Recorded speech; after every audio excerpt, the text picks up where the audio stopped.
This is Pet Life Radio. Let's talk pets.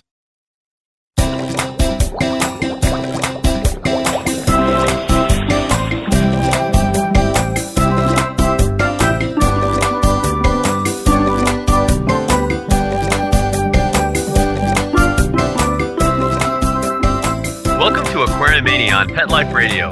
I'm your host, DrRoy, speaking to you from the University of Florida's Tropical Aquaculture Laboratory in Ruskin.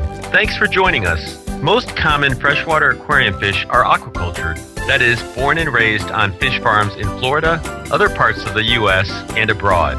Most marine aquarium species, by contrast, are collected from the wild, with only a small percentage being farm-raised. Petco and Defenders of Wildlife have joined forces to reduce impacts on coral reef habitats and species by promoting aquacultured fish over wild-caught specimens. How did this unique collaboration develop, and what can it accomplish?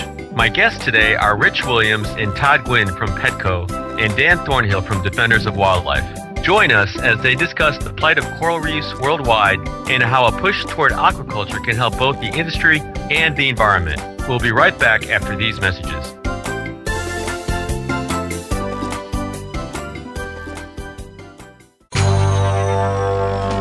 It's DesignerPetSweaters.com. Hand-knitted designer sweaters for your precious pup or cool cat. Beautiful couture patterns for your pets, including custom-knitted formal wear, casual wear, yachting, and even sports-themed. Many designer pet sweaters include feathered tammy hats, top hats, and a lot of sparkle. Each sweater includes leg loops, front paw sleeves, and leash opening. Visit DesignerPetSweaters.com to order your four-legged fashions today. Your pets will stay warm for the winter and be runway ready. Large or small, we fit them all. DesignerPetSweaters.com.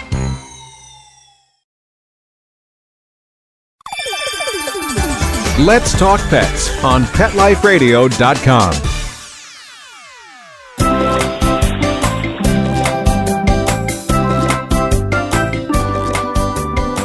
Welcome back to Aquariumania on Pet Life Radio. My guests today are Rich Williams and Todd Gwynn from Petco and Dan Thornhill from Defenders of Wildlife.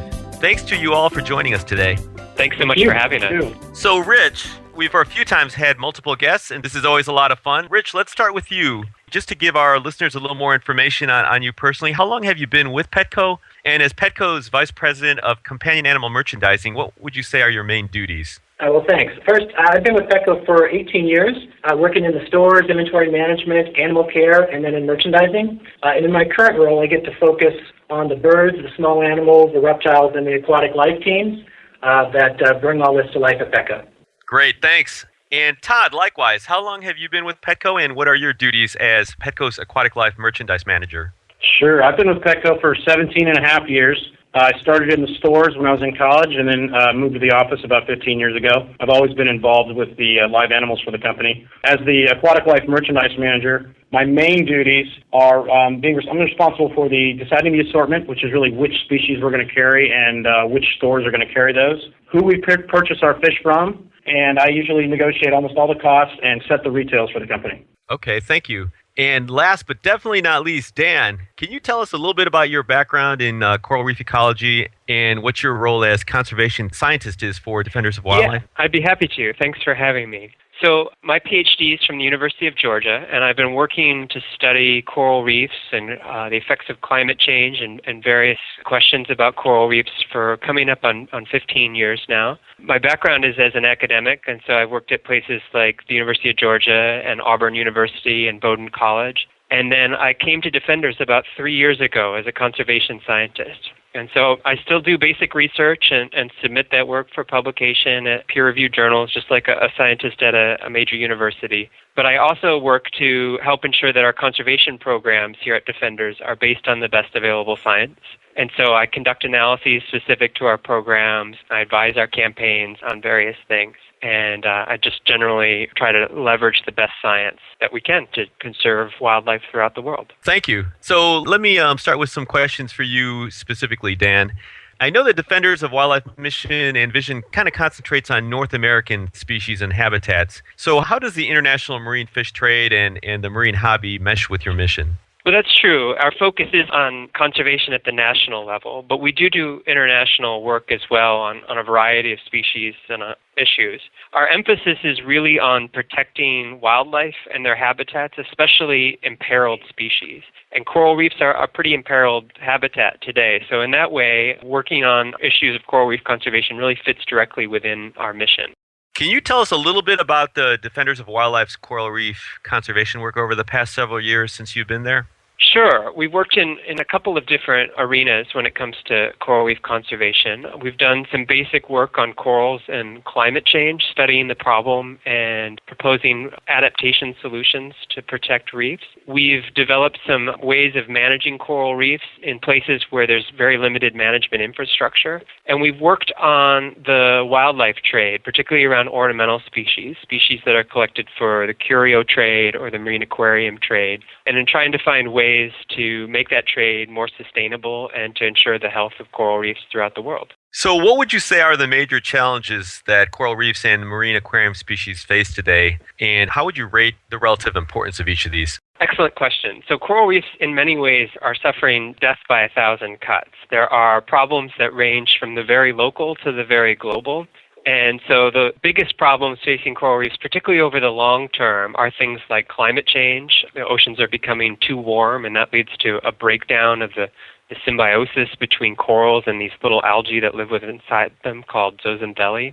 There's also ocean acidification, which is making it harder for corals to build their calcium carbonate skeletons that form the very structure of the reef itself.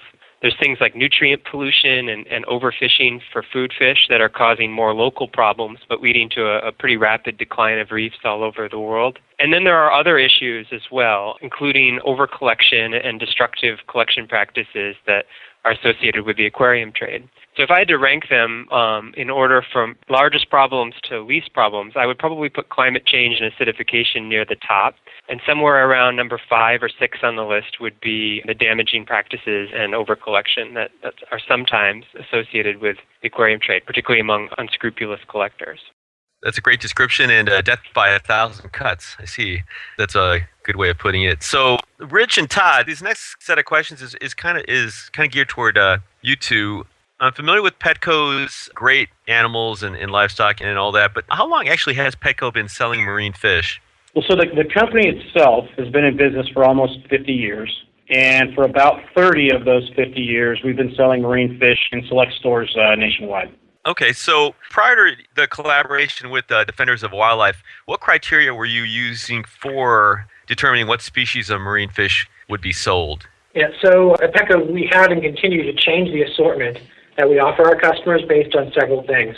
First of all, we look at, is it appropriate for the beginner to intermediate customer, which is the main Petco customer? Second, is it a species that our associates and our customers, do we think they'll be successful with that species?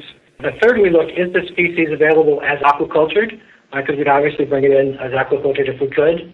And finally, we look at, is there any outside data available, such as the stuff we've gotten from Defenders on overfishing, or that a particular species adapts poorly when it's in an aquarium environment. And if we had any of those things, we would choose not to bring it in. So we continue to use those as criteria, and we continue to add on them once we get additional data from great partners like Defenders. So in terms of the culture, on the culture side of the marine hobby, can you tell us what species of commonly cultured marine fish you currently sell?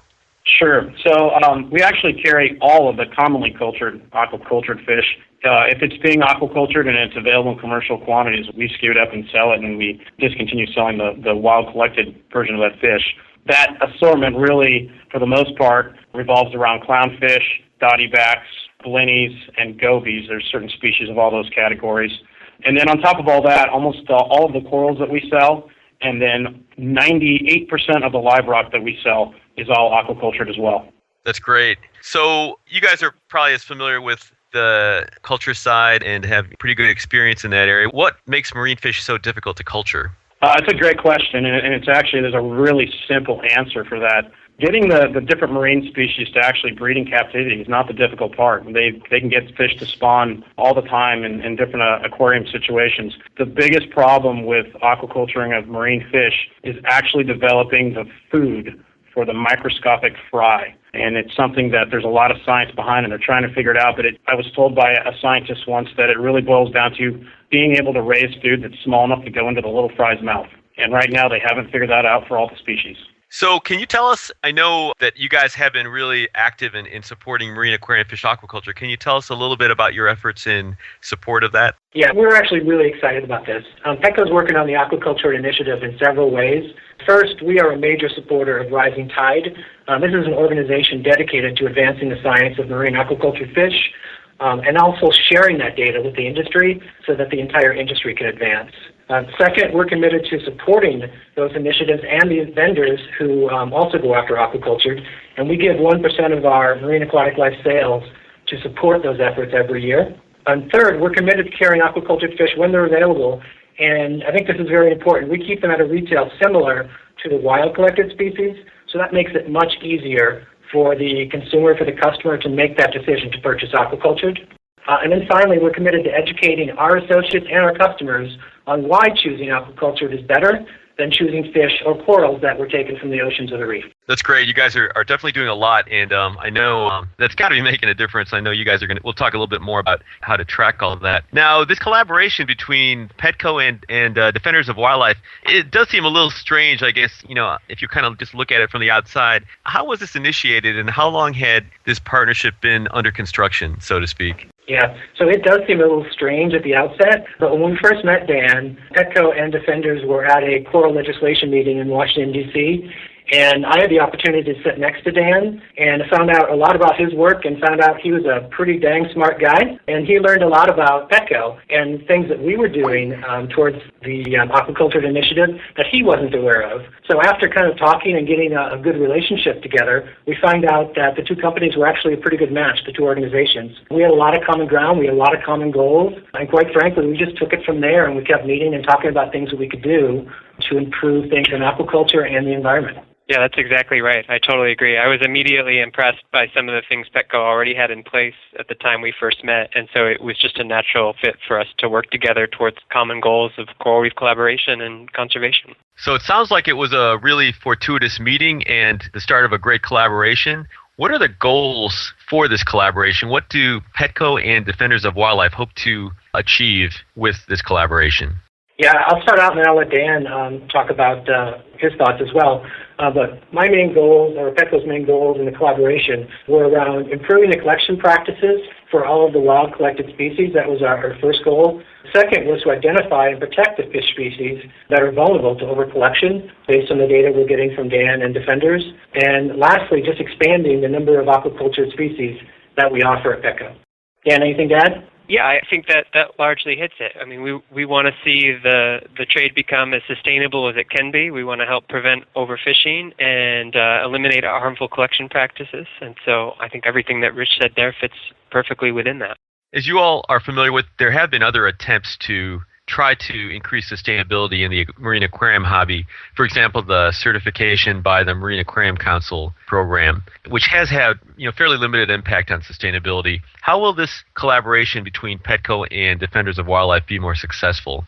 The one thing that I've seen through my years in this industry, and the reason that other things like the Marine Aquarium Council and other types of conservation efforts like this have failed, is really there was no retail and there was no hobbyist support. And in this instance, you have the largest purchaser and retailer of marine aquatic life in the world, almost, or we are, supporting this and driving this.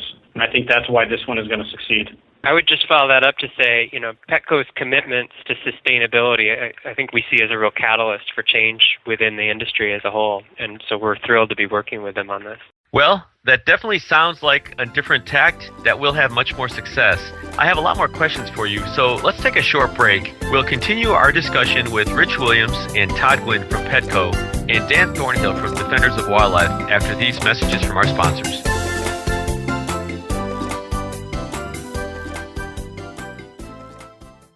Molly, here's your dinner. Zeus, that's not your food. Don't let that happen to your precious cat. Elevate your cat's eating experience with the Cat Tree Tray. The Cat Tree Tray keeps your cat's food off the floor and conveniently located on the cat tree. It's the perfect way to eat. It's a beautiful wrought iron tray that easily attaches to your cat tree and keeps dogs and other critters out of your cat's dish. A must for multi-pet households. There's a 6-inch tray for large bowls and a 4-inch tray for smaller bowls. Purchase your cat tree tray today. Go right now to cattreetray.com. That's cattreetray.com. CATTREETRAY.com.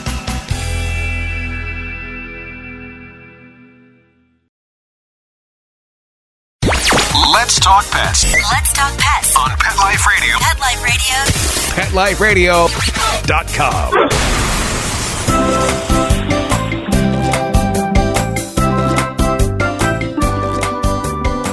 We're back and continuing our conversation with Rich Williams and Todd Gwynn of Petco and Dan Thornhill from Defenders of Wildlife. Well, guys, that really does sound very promising, having industry, retail, and hobbyist support. So my next question is, I guess, to the complexity of the trade in general. The marine aquarium trade is really complex, and getting exact numbers of fish collected and sold worldwide can be really difficult, if not impossible. What data and resources are being used, and how are decisions being made regarding which species should be sold by Petco? So you're right in identifying this trade as very complex and very challenging to get your mind around. There are at least 1,800 species of fish that are imported into the U.S.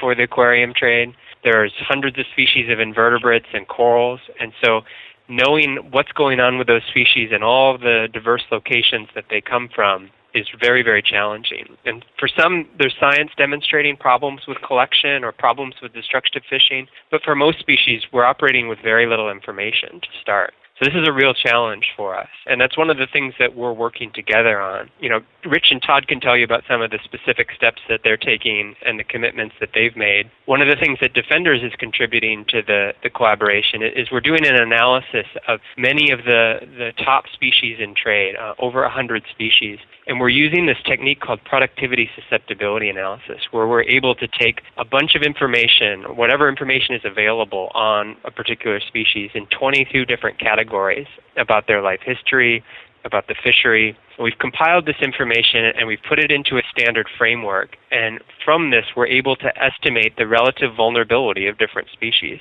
And so we can use it to try to make smart decisions about which species are most vulnerable and which species are most robust against collection.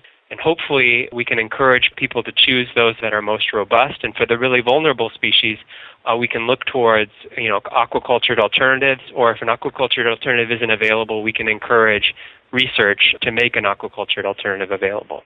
Yeah, I'd say from the Petco side, we're really eager to use that analysis that Dan's putting together as a tool to look at our assortment and make decisions on fish that possibly we didn't know some different things about, and then we would remove those from our assortment as well. And then we also use, on the Petco side, we use information from our suppliers, and then there's common sense decisions that we've made, like discontinuing obligate corallivore butterfly fish. Most of our customers, as Rich said earlier, are beginning hobbyists, so they're most likely not going to have a 300-gallon reef tank that these butterflies need to survive. So there's just some decisions like that we've made that really it's just almost common sense. So, and we may have covered some of this a little bit earlier, but maybe if you could summarize again, what recommendations has Defenders of Wildlife made with regard to improving sustainable practices? So Petco has made a whole set of commitments along the lines of their Marine Life Initiative, and they asked for our advice on those, and so we contributed recommendations there. As I mentioned, we're doing this big analysis of fish vulnerability that we're going to publish in a scientific journal, and we've shared with Petco already, and it'll be out in the public eventually, that can be used to prioritize which species are most vulnerable and which are least vulnerable. And so we're going to encourage Petco to choose those that are the least vulnerable. And we've also been working together with Petco to develop a set of metrics to track our progress and to see how well we're doing and what positive outcomes we're having for coral reef wildlife. And so in all of those ways, we've been working closely together and making recommendations that Petco's been implementing. Yeah, and I'd like to say, at Petco, we have standards that we hold all of our suppliers to domestically, and we've done that for many, many years. And so with Dan's help, we've developed standards for our suppliers. And we're really holding them accountable when it comes to collection practices, how the fish are cared for once they've been collected, and shipping and feeding protocols. There's a lot of things that we're going to be holding these suppliers to, and we're going to be auditing as well. And we got a lot of input from Dan and defenders when creating those standards. So as I'm understanding it a little better, you're not against wild-caught fish. You're just looking for species that are sustainably collected. What wild-caught species would you be considered in this category, i.e. sustainably collected, and based on what specific criteria? So, as I mentioned, there's huge diversity of species, and oftentimes it's easier to know which ones have been, where there's problems, where the problems have been identified, than it is to know which ones are suitable. And so, in general, we're encouraging people to choose aquacultured species wherever possible, because we know that those are a sustainable choice. But the PSA helps us to make decisions about which ones can be taken from the wild sustainably. And as you mentioned, we've got no objection to wild collection, provided that it's done sustainably. And so some of the species that come out as being most productive in my analysis are many of the goby species, like the shark-nosed goby, a lot of blenny species, like the lawnmower blenny is an incredibly productive species that can probably be collected very sustainably. Royal grama is another example. Various species, and this is all done by compiling whatever scientific literature and fisheries literature is available on these things and putting it into a standard framework to make comparisons. That clarifies the Take the Pledge webpage that you have regarding asking hobbyists to choose aquacultured fish over those collected in the wild. And I understand better you're talking, again, about if there is an option, but not against sustainably collected marine species. So that helps me understand that better. What additional efforts and or education does Petco plan on incorporating into their marine fish sections and when they're educating the hobby as well as other stakeholders? So with the launch of this initiative, we actually put signage in our aquatic life area on the holding systems themselves.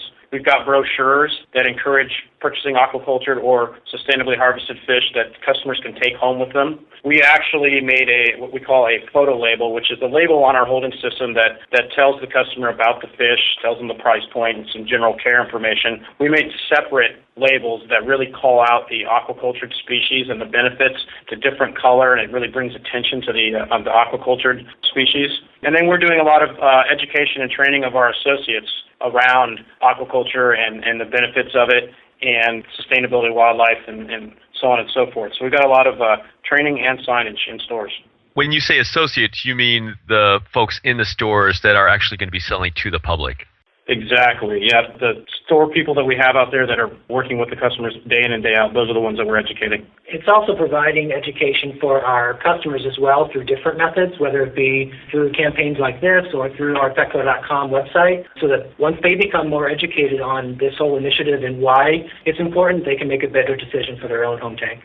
So I think you may have covered some of this a little bit earlier, but just to maybe re-engage the question, is Petco prepared to sell aquacultured fish over much less expensive wild-caught fish, especially if the difference may be 2, 3, 4, 5 times as much if aquacultured fish are available for the same species? Our stance has always been, once a fish is available aquacultured in the quantities that we need, we will discontinue the wild collected and we will only sell aquaculture. We did this with clownfish years and years ago, and we continue to do this. But we've made the commitment as well, and we've gotten the commitment from our entire company that we will set the retails on aquaculture fish, even if the cost is significantly higher than a wild one. We'll set the retail similar to the wild-caught specimens so that it makes it encouraging for the associates to sell, and it makes hobbyists want to purchase it, because that's been one of the major issues with aquaculture fish in the past. They get introduced and the retail price point is so high that the hobbyists just do not want to pay it, and they just don't see the benefit to that, and they continue to purchase the wild-caught specimens. So we're going to make sure that that's not the case in our stores. I think even going back further, it's important that we support the vendors who are actually investing their time, money, and efforts to aquaculture these fish. This is an extremely expensive endeavor to begin, and if we don't support them and if we don't purchase the fish once they get them aquacultured, then there's no reason for them to keep doing it. So we're committed to assist them as well. That is really great to hear, because that has always been a major concern with the aquaculture community, the fact that there are oftentimes wild-caught specimens of the same species that are many, many times cheaper than aquacultured specimens. Now, the geeky scientist in me wants to know, how will the effects of all the efforts you are all putting in be analyzed to see if they are really benefiting coral reef populations, if you are making a difference both in the environment as well as in the hobby? So Todd and Rich and I have been working together to develop a whole set of metrics around species in trade, aquacultured, destructive fishing like cyanide, ways of measuring our progress and how we're doing here to make sure that we are having a positive benefit. And so those metrics are essentially finalized, and we're in the process of starting the data collection on that. And so that's one major way. And Todd can share some of the results that they've already seen to date in their tracking. So that's a big one. And then I believe Petco also has an auditing process as well that they use to collect data on this. So I'll turn it over to Todd. Yeah, there's a few that are really easy for us to track. One of them is the penetration of aquacultured sales to our overall marine sales, meaning, what percent of what we sell is aquacultured compared to wild caught. And that's something that we've already been running some numbers on and tracking, and it's pretty exciting that so far in the 18 months, or not even quite 18 months that we've been working on this initiative, we've increased the penetration of aquacultured sales at Petco by 10% already.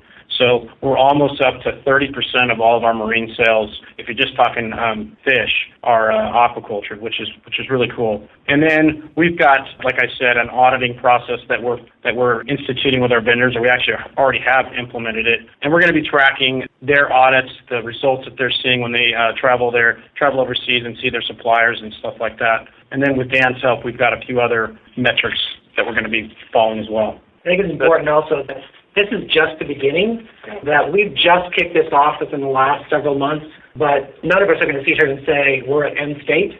This is something that will continually be evolving. We'll continue to look at different ways to do things, different ways to measure, different metrics, etc. So we're by no means where we want to be or where we need to be. Well, it certainly sounds as though you're covering as many bases as possible in trying to determine how successful your efforts are, both for the hobby as well as for the environment. Let's turn to the hobbyists now and give them a little bit of food for thought. I read a recent press release you had regarding the Nemo 3D movie that's coming out and how you're trying to encourage folks to look at freshwater species before marine species if they do get interested in setting up a tank. What basic information would you want to give to a hobbyist who decides they do want to go ahead and start up a marine aquarium tank if they have really limited experience with that? Well, obviously, first off, what we would do is we would encourage them, if they don't have tons of experience with marine, to experiment with freshwater if they already haven't. But if they have had a freshwater tank and they want to take that next step into marine, we would definitely encourage them to try aquacultured fish first, because a lot of the aquacultured fish that we sell are very, very hardy fish, easy to take care of. So the one thing I know that we always try to get the customer to do, and it sounds almost like it's a sales technique, but it's really not, is to buy the largest aquarium you possibly can afford and have space for, because the more water volume you have, the easier it is to take care of fish. So we really encourage customers to do that. And then we want to make sure that they succeed. So the best way to succeed is to make sure they get the best equipment they can afford, best filtration, best lights, and go from there, and then pick some really hardy starter fish. And then we have a program at store level where we'll test water for free for our customers. They can, if they're setting up a tank brand new, they can put in a couple fish, let it go, start the cycling process, bring in water samples. We'll help them, let them know where they're at in the cycling process, and give them some guidance on what they need to do next, and then help them get the next fish that's best for their aquarium. And really, we want the customer to succeed, be excited about the hobby, and continue in the hobby forever. So it does sound like your customers will have a lot of support, and you gave some great advice for new or close to new beginning marine hobbyists. Here's a question I meant to ask you earlier, but I wasn't sure about how our time would go. Rich and Todd, I know you both have aquaria at home. Can you tell us a little bit about them? Yeah, I've got actually just set it up this summer, about 150-gallon reef tank, and throughout the whole process, of course, I came back to my team here and said, okay, what do I do next? What do I do next? What's the best step? And it's filled with lots of aquacultured fish and corals. I've got clownfish. I've got some Bangor cardinals in there. It's fun. It's something I can go home and just watch and relax. And it's something that if you don't have an aquarium, you really probably don't get it. If you do have an aquarium, you totally get. These are works of art, and these are something that helps you decompress at night, and these really are my pets. And a lot of people don't necessarily look at fish as pets, but I do. Yeah, I can say I have a 75-gallon reef tank at home that I've had running for many years. And my friends always joke with me because I have a dining room. It's supposed to be the dining room in my house. And really what it is the reef tank room, and I have an overstuffed chair that's sitting right in front of it. And like Rich said, I come home from work, and the first thing I do is sit in my chair and decompress and just stare at my tank. But it's filled with all aquacultured corals. I don't have any wild harvested corals in that tank. I've got some clownfish, some aquacultured Banggai cardinals. I'm really excited, and it's a fish that's not available in large numbers yet, but I have an aquacultured mandarin goby, which is something that we're really working hard with the producers and the breeders to get that fish up into commercial production, because we would love to have that in our assortment at Petco day in, day out. But I have that tank there, and then in my office here at our corporate headquarters, I have another reef tank and a freshwater tank there that I tinker with constantly. And how about you, Dan? Do you have any aquaria at home? I actually don't. I have 2 cats at home, but I keep a small tank of Hawaiian pond shrimp here at the office, which were aquacultured by a colleague that works on them. And then I also, for my research, I care for a bunch of different animals, mostly corals and anemones. So I have some Astrangia, a temperate coral from the U.S. East Coast, and that old aquarium Pastiptasia we actually use a lot in our research. It's a very important species for studying coral reefs. And so those are the animals I'm caring for right now, but I don't have a hobbyist tank. Okay, before I ask the final question, I have to ask Rich and Todd, if I come over and visit San Diego, can you guys get me great seats at Petco Park to watch the Padres, even though they may not be doing quite as well as the Rays are at this point? If you really want them, we can hook you up. Okay, that's great. Thanks a lot. I really appreciate that. I also appreciate all the time and efforts that your 2 organizations, Petco and Defenders of Wildlife, have put into developing this partnership. And also all the great things I'm expecting to see on both the hobby and the environmental end. With that said, any of you have any final words of wisdom or thoughts for our listeners in this area? Yeah, I have a couple things, and I'll turn it over to Dan. Just first of all, and speaking for all of us, we're all pet lovers, and we get the joy of owning pets, including fish. It can be very positive, very rewarding, and it's a relationship between us and the fish and our pets. And at Petco, this campaign is all about doing the right thing. It's about doing the right thing for aquatic life, protecting our ocean environment, and encouraging our customers who purchase fish as pets to do the same thing, to educate them to be able to make the right decisions. And then the final comment would just be towards Dan and Defenders. I really want to thank them for being willing to take the risk to work with a big retailer like Petco. I mean, it wasn't an easy decision on their part initially, just as it was on our part. But when we're able to break down those barriers to work between environmental groups and with retailers, corporations, the outcome is a much better result. So I want to thank them for a great collaboration. They're great partners. Yeah, likewise. We're thrilled to be collaborating with Petco and looking forward to all the things we're going to accomplish. My closing messages to hobbyists would be a couple of things. Choose aquacultured wherever you can. And if you're going to go with a wild-caught fish, ask about it. Ask where it came from. Ask how it was harvested. Find out as much as you can about it and be an informed consumer. And that ultimately helps to protect reefs and is for the betterment of the planet. Well, unfortunately, we are out of time. Thanks very much to our guests, Rich Williams and Todd Gwynn from Petco, and Dan Thornhill from Defenders of Wildlife, and our producer, Mark Winter, for making the show possible. Please be sure to check out their recommended websites, the links of which can be found on their Aquariumania bio page. I encourage all of you to visit my Aquariumania blog on Pet Life Radio. Also, if you have any questions, comments, or ideas for a show, email me at DrRoy, that's DrRoy, at PetLifeRadio.com. DrRoy at PetLifeRadio.com. If you're ever in Florida, please be sure to visit the Aquariumania exhibit at the Florida Aquarium in Tampa. Until next time, please visit your local aquarium stores, including, of course, Petco. Keep your tanks clean and your fish healthy, and buy aquacultured fish. Let's Talk Pets, every week on demand, only on PetLifeRadio.com.